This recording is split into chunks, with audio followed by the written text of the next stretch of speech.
ಸರಿಯಲ್ಲ ಅನ್ನೋದು ಎಲ್ಲರ ಒಂದು ವಿಚಾರ. ಯಾಕಂದರೆ ಕನ್ನಡಿಗರಿಗೆ ಭಾಷೆ ಅನ್ನೋದು ತುಂಬ ಒಮ್ಮೆ ಆದ ವಿಷಯ. ಇದು ತುಂಬ ಒಂದು ಸೆನ್ಸಿಟಿವ್ ವಿಷಯನೂ ಅಷ್ಟೇ. ಸೊ ಬೇರೆ ಅವರು ತಿಳಿಸಿದ್ದಾರೆ, ಈಸ್ ಅ ಸೀನಿಯರ್ ಆರ್ಟಿಸ್ಟ್, ಆ ಗೌರವ ಇದೆ ನಮ್ಮೆಲ್ಲರಿಗೂ. ಆದರೆ ಈ ಒಂದು ಹೇಳಿಕೆ ಖಂಡಿತ ಕನ್ನಡಿಗರಿಗೆ ನೋವು ಕೊಡೋದು. ಯಾರೂ ಅಂದರೆ ನಾವು ಯಾರು ಪಂಡಿತರಲ್ಲ, ಪಂಡಿತರಲ್ಲ. ಫಸ್ಟು ಯಾವ ಭಾಷೆಯಿಂದ ಯಾವ ಭಾಷೆ ಹುಟ್ಟಿತ್ತು ಅನ್ನೋದು ನಮ್ಗೆ ಯಾರಿಗೂ ಖಂಡಿತ ಗೊತ್ತಿದೆ ಅಂತ ಯಾರು ಹೇಳೋಕೆ ಬರಲ್ಲ. ಸೊ ಅಂತ ಗೊತ್ತಿಲ್ಲದೆ ವಿಚಾರಿಸೋಕೆ ನಾವು ಸ್ವಲ್ಪ ಯೋಚನೆ ಮಾಡಿ ಮಾತಾಡಿದ್ರೆ ಚೆನ್ನಾಗಿರ್ತಿತ್ತೇನೋ ಅನಿಸುತ್ತೆ.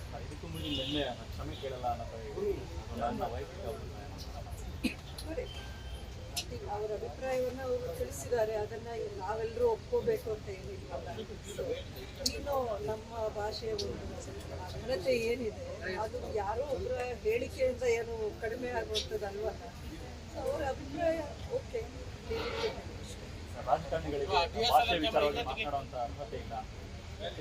ಅಂತ ಯಾರು ಹೇಳಿದ್ದು? ಅದು ಅವರ ಅಭಿಪ್ರಾಯ ಇರ್ಬೋದು.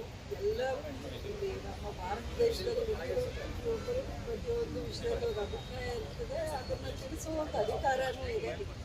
ಬಟ್ ನಾವು ಹೇಳಿಕೆಗಳನ್ನ ಕೊಡುವಾಗ ಒಂದು 2 ಸೆಕೆಂಡ್ಸು ಇಂಥ ಸೆನ್ಸಿಟಿವ್ ಹೇಳಿಕೆಯನ್ನು ಕೊಡಬೇಕಾದ್ರೆ ಖಂಡಿತ I think it's a mistake. ಒಂದ್ಸರಿ ಇತ್ತೀಚೆಗೆ ನೋಡಿದ್ರೆ ತುಂಬ ದಬ್ಬಾಳಿಕೆ ಆಗ್ತದೆ ಕನ್ನಡ ವಿಚಾರದಲ್ಲಿ.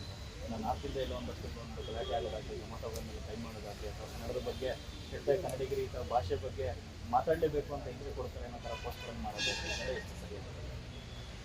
ನೋಡಿ, ಇದರಲ್ಲಿ ಖಂಡಿತ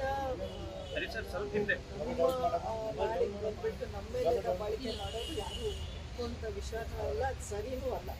ಇದಕ್ಕೆಲ್ಲೋ ಒಂದು ಕಡೆ ಒಂದು ಫುಲ್ ಸ್ಟಾಪ್ ಹಾಕಲೇಬೇಕಾಗಿರೋ ಒಂದು ಟೈಮ್ ಬಂದಿದೆ. ಬಟ್ ಅದನ್ನು ಒಂದು ವೈಲೆನ್ಸ್ ವೇಯಲ್ಲಿ ಆಗಬಾರ್ದು ಅನ್ನೋದು ನನ್ನ ಅನಿಸಿಕೆ. ಯಾಕೆಂದರೆ ಯಾವುದೂ ನೀವು ವೈಲೆನ್ಸಿಂದ ಏನೂ ಒಂದು ಸಾಲ್ವ್ ಮಾಡೋಕ್ಕಾಗೋದಿಲ್ಲ. ಖಂಡಿತ ಈ ವಿಷಯಕ್ಕೆ ನಾವು ಸ್ವಲ್ಪ ತಾಳ್ಮೆಯಿಂದ ಇದನ್ನು ರಿಸಾಲ್ವ್ ಮಾಡಬೇಕಾಗಿರೋ ವಿಷಯ. ಸಿನಿಮಾಗೆ ಪ್ರದರ್ಶನಕ್ಕೆ ಬಿಡಬಾರ್ದು ಅಂತ